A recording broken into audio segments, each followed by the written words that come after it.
শুভ সন্ধ্যা। আপনারা দেখছেন সলিল বাগচির স্বরচিত কবিতা পাঠ। আপনারা দেখুন, শুনুন, সাবস্ক্রাইব করুন এবং শেয়ার করুন। কবিতার নাম দুষ্টু খোকা।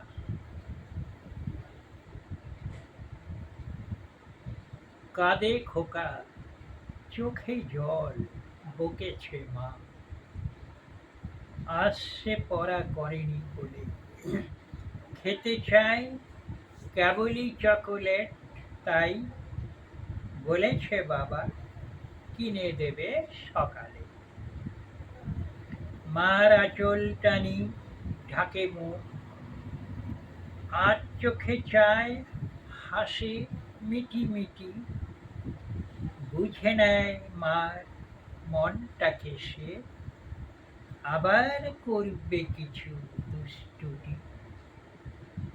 যেই বাবা পড়ে শুয়ে বিছানায়, টেবিলে যতনে রেখে ফোনটাকে উকি মেরে দেখে নেয় দুষ্টু খোকা, চুপি চুপি বালতিতে ডুবায় তাকে।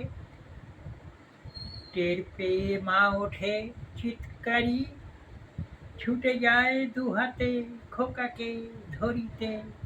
খোকা দেয় চম্পট পেছনে মায়ের, জোর হাতে মাগে ক্ষমা, পরে মার পায়েতে।